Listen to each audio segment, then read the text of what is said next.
Hello again. It's that time of the week. It's more Move TV, brought to you by Move, the online community that brings people together in business. It's me, Graham Cave. I'm going to be speaking today to Craig. Thanks for joining me, Craig. No problem. Welcome. Now, where are you coming from? Liverpool. So I'm broadcasting live from sunny Liverpool, home of the best football team in the world. Well, there you go. Other football teams are available, but if you're in Liverpool and you're not supporting Liverpool, that would be a bit strange, wouldn't it? Really? Yeah, I found that there's a couple of secret Liverpool supporters who just try and front it in different parts of the country. Dodgy Chelsea fans. Using Chelsea as a front, but secret Liverpool supporters. That's what I found out in my workshops the last couple of weeks, anyway. So yeah. Well, let's talk about those workshops in a minute. What is it that you do, Craig? I'm a leadership facilitator. So I basically I work for a company called Activate Business School, which is part of the Activate Learning Group. So they're a consortium of colleges in the south: Oxford, Reading, Banbury, Bicester, Guildford, and one other that escapes my memory at the minute. But essentially, the second biggest education company in the country. Lots of colleges, and the commercial arm of it is called Activate Business School. So we deliver leadership and management training. There's a couple of other sectors that we cover, but my focus is on leadership and management. Companies that I work with include BMW, Rolls-Royce, Mini Plant Oxford, Norfolk and Suffolk Police. I've done work for Oxford University Press, Coney, Amy. Lots of blue chip companies, Heathrow Airport as well currently.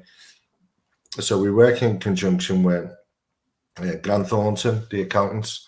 So they kind of work with us, with their clients, and to obviously develop their leadership and management skills. Well, it's something that's seriously needed in this day and age as well. I mean, right in the middle of the pandemic, we had this thing that said the Great Resignation. Leaders were leaving left, right, and centre. What was your take on that at the time? Well, I mean that's definitely a thing. People have organizations. A lot of organizations don't see the value in the talent that they have, and when people don't feel valued in an organization, they leave. So they need to buy into the vision, mission, strategy of the organization. And if they don't feel that organization is for them, or their commitment or contribution to it is not valued, then they'll take their skills elsewhere, either start up alone or in entrepreneurship, or go and find somewhere where they are valued. So that happens a lot. The problem with leadership and management as well is we live in a world of accidental managers. So in the UK, we've got about 5 million managers. About 3.6 million are what's called middle managers. So they're predominantly the managers that I work with, delivering leadership and management apprenticeships. And out of them, 80% of them, so 2.4 million, come under this term accidental managers, which was kind of really hot topic of the Chartered Management Institute. And they're just like people who've done really well at the day job. And because of that, they're promoted into a position of management under the assumption that because you understand the technical or functional role, that you'll make a good leader or manager. And you can do that without any professional training, without any mentoring, without any coaching. And basically, you're left to master management whilst flying by the seats of your pants, essentially making it up as you go along. It's a really interesting area, and it's one that I've been involved with over the years, especially on the side of workplace adjustments, because I remember going to see people who had maybe started their career path years and years ago in a role where they'd worked their way up and it had always been fairly practical. And then these days, that practical role has turned into a role where they need to write reports, they need to sit exams, they need to do all of this other stuff, which they've never had to do in their life before. And suddenly they've got to do all of this stuff, and that causes problems if, for example, they have dyslexia or something, and they really struggle with the written side of things. Yeah, I mean, that's definitely true. I mean, I obviously work with learners, managers, learners with dyslexia and other kind of obstacles, if you like, let's put it that way, to their learning. But as long as people are supported in that journey, and there is a lot of support for that. We're particularly good at supporting learners with dyslexia, and other things as well, because there's things such as anxiety. So when people are trying to learn, they've had a fixed mindset in the past. They've been told they're never going to amount to anything. They've been told they weren't good at things, and they've kind of built up the confidence over the years. And the way that you've described it, doing the job, learning the job as they go along, and then all of a sudden they've got to prove themselves, because someone's decided that they need to do a course, and anxiety starts to creep in and people start to lose confidence. So you need to be able to support managers throughout that whole process. But what I've also found is that we only know what we know. So when you're kind of learning by yourself, learning by trial and error, you're only learning what you need to know at that moment in time. And leadership, the world operates in a state of flux. We're constantly moving. Technology is constantly moving, innovation, the market. There's so many things going on that you can't afford to rely on what you learned yesteryear for today. And also, leaders and managers. I mean, I've really experienced managers that turn up at the beginning of my programs and they think, right, this is just a refresher for me. I've been there, seen it, done it before. And then quickly they start to realize that, this is important stuff. I'm introducing topics and we're discussing things that's happening, in the real world. I see my job essentially as a translator. So I'm writing on my doctoral thesis at the moment, which looks at the translation of management education, into practice.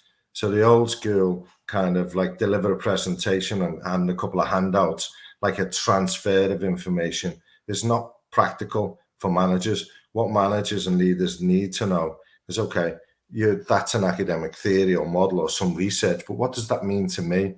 And that's my job then, to translate that and say, okay, this is what it looks like to you. These are the challenges that you've got.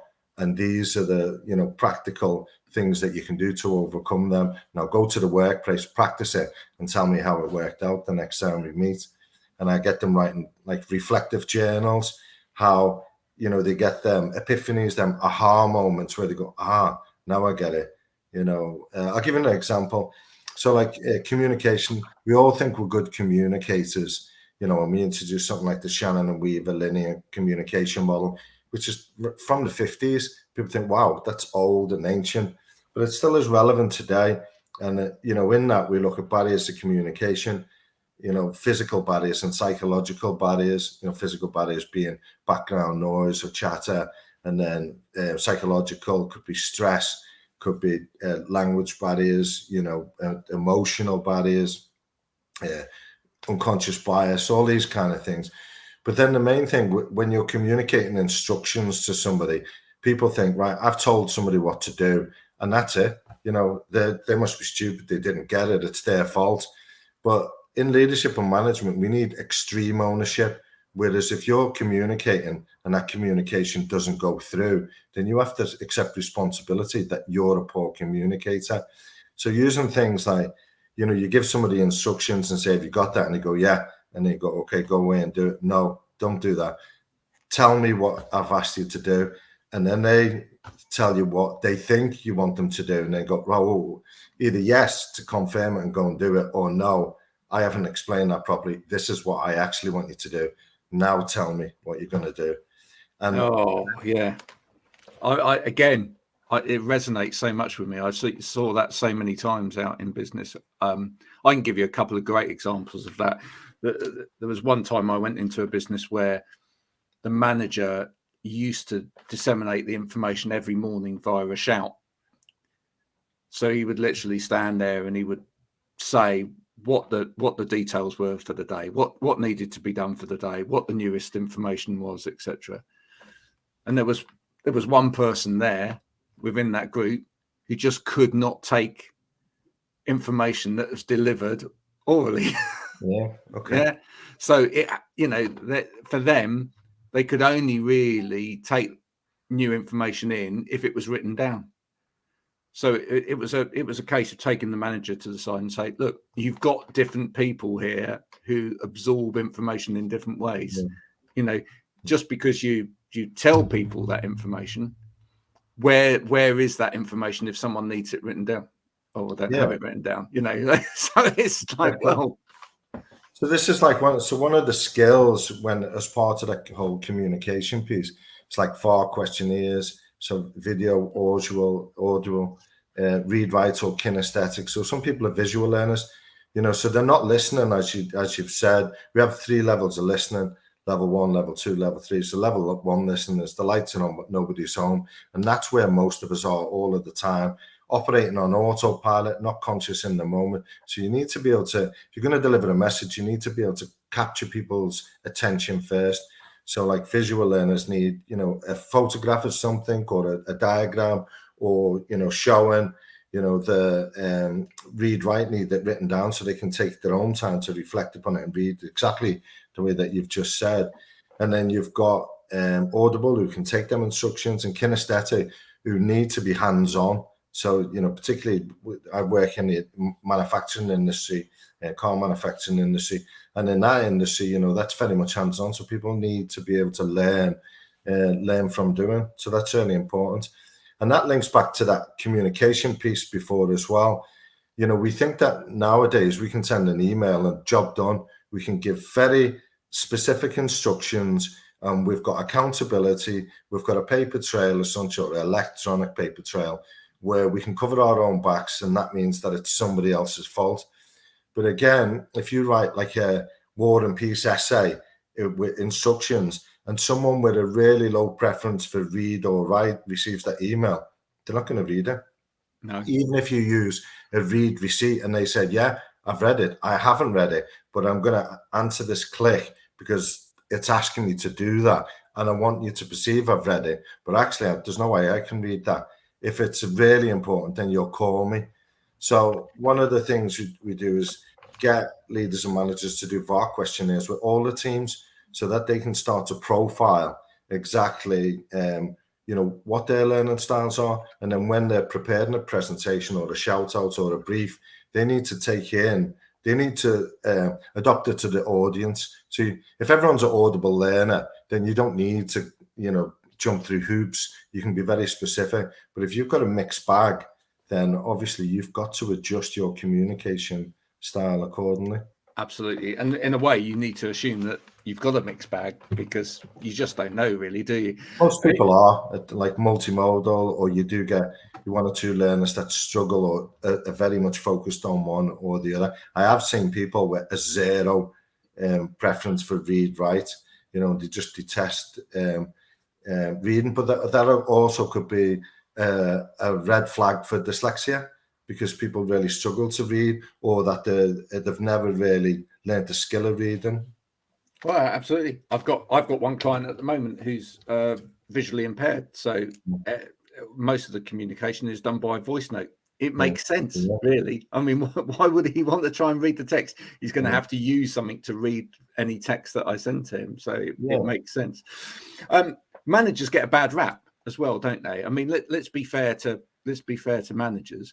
I think a lot of people kind of blame managers for getting it wrong, but really, what you're saying, which is absolutely right as well, is that you can't really blame managers if managers haven't been provided with the toolkit available. Yeah, that is right. I mean, the Gallup polls suggest that research of employees say that 80% of workers are happiest when the manager's absent from the workplace.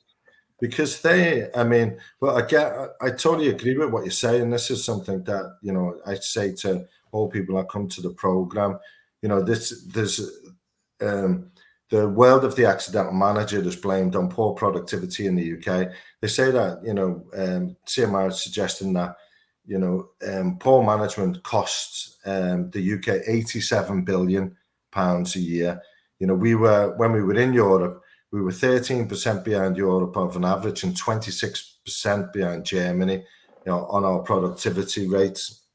Now when you think about that sum, £87 billion, the whole of the university system generates to UK GDP 93 billion. So almost like a matching figure. So if we invested more money into the developing leaders and managers, then we could do something to attack that productivity problem.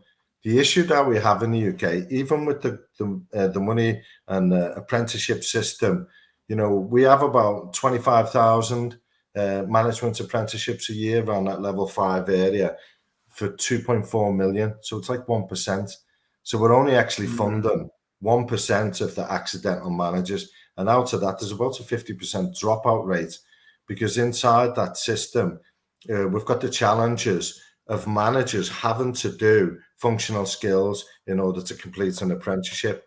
So you've got people who detested maths, weren't good at English, and now almost like being held to ransom because they can't have the management qualification that they work hard for unless they pass them qualifications, which is another cause of stress and anxiety, which is unproductive to learning and engaging people in that whole learning process. It can be a bit of a catch-22, can't it? It can be there. But, we need to see skilled managers. And just taking you back to something you said right at the start, because that was quite interesting as well. You said that, they can only succeed, these managers can only succeed as well if they really align to the objectives of the business, to what the business is really about. Do you actually find as well, though, when you're on this journey with managers, that sometimes that has the impact back to the organization, that actually as you're upskilling managers, you get in a group of managers, we think we know it all. We've been doing this for a while. You said yourself, they realize that actually there's something to be learned here. Does that then, when it goes back to the organization, does that then have an impact on the organization in that suddenly there's actually a better alignment, or the managers are actually pushing to say, you haven't really set out clearly what the objectives of this business are? Yeah, I mean, one of the biggest disconnects in organizational success is that, in the C-suite, the executives come up with a big vision, the mission of the organization, the company values, the strategic objectives broken down to departmental objectives and individual objectives. So the kind of directors, senior management do all that strategizing, but the implementation comes to the middle managers, which are the managers that I work with, and they have to translate what that vision, mission, and strategy is. So everyone's seen the document. They have to brief to their kind of supervisors and frontline staff, what that vision, mission, values are, and it's lost in translation, because if you're not like skilled in management or you've never been trained in it, you listen to some of the kind of vocabulary that's used and it's too complex. You don't understand it. So they say, I think what you mean is this. And then they take it to their supervisor and say, right, this is what we need to do. And then the supervisors who aren't really trained look at them and think, I know what you're saying, but I think you mean this. And then they take it to the front line, and the front line says to the supervisors, I hear what you're saying, but I think you mean this. And it's like Chinese whispers. Chinese whispers, yeah. So by the time you get from top to bottom, what's being asked for here doesn't, translate to the front line. And this is why senior management organizations need to see the importance of training, developing the middle managers so they speak the same language. I mean, I'll give you an example. So one of the activities that I give managers, so I done this last week at BMW Rolls-Royce. So I set them a task. I asked them what the vision, mission, values are, and they were a little bit vague, a little bit not confident in it. So if I look at that, then I know that, right, okay, they need to be able to translate it. So I give them a couple of hours to go away, do the research, vision, mission, values, strategic objectives. Then they need to translate it, not dilute it. It needs to be exactly what the messages are, using roadmaps and visual aids in a way that they could give a presentation or a briefing to their supervisors and frontline staff. And then they go away and do that. And doing that actually makes them understand the vision, where the company is going, what the mission is and why that mission is, all the things that are going on in the world around and the market forces that put pressure on the organization that they have to continually adapt for. And then they actually broke it down and presented back to me what it means to each individuals, why people need to take timely breaks, why people need to pay attention to detail, why people need to work together, as a team. And it also reinforces what the difference between a group of people or a team of high performing team of dedicated individuals. And that's all linked to obviously the development of the staff, the coaching and mentoring, the conscious awareness when they're in the workplace and paying attention to what's going on. So that is like an activity that I've created to make that happen, actually make them go away, do the research, and then present it confidently. So, and the thing is, when you get it right as a manager, when you get that right as an organization, the power in that is immense. I mean, I can remember going to Germany one year to Hamelin to see a business out there called Vilcon, and going into their factory area, there was this lady on a line who was involved in the fabric construction on chairs. So she was right at the coalface. And she stood up and she turned and stood to us all and said, "I'm doing this, and like this is what I do with this, and this is the impact it has on this line, and this is the impact it has on this sector of the business, and this is the impact." And she was giving figures, and she wasn't just rehearsed in that, though. You could see that emotively she was really embodying it. She actually was seeing her worth within the business and the impact that it had all the way through to making sure that product and that service was world class, second to none, and what it actually meant for clients. And so when you get it right, that's what it translates to. Everybody within the business pulling tightly together like that. Yeah, definitely. Yeah, one of the other things that I do is action learning, to familiar with action learning. So lots of people in organizations see there's a problem with a process or something that's going on, and they see the problem. I've got an idea of like how that could be solved, but it's not my responsibility. So the purpose of action learning is we do it in sets. So you'll have like 5 people. Each one, they have to brainstorm and come up with a problem in the workplace, because they all know one that they've thought about on a daily basis, but it's never been done. Then we have like the problem bringer who brings their problem to the group. We have an observer whose job is to observe, the enablers, the other 3 people who ask challenging questions and intervene. So they're not allowed to say, "Oh, I know what that is. You need to do this or you need to do that." So they're not advice givers. They have to say, "Right, okay, so how do you think that you can solve that?" I mean, we use what's called the 5 whys, because normally at the end of 5 whys, you'll get to the root cause of a problem. So why is that? And they go, well, it's because of this. Why? Well, because of this. So they actually know, partly what the solution is going to be. Then the observer, the questions are asked until exhaustion. Then the observer will make a note of all the action list, and then the problem bringer needs to take them action points away before the next round of action learning. And the next round, they have to present and say, right, these are my action points from last time. This is what I come up with. And then the same process follows again. So the enablers go at it again. The observer records.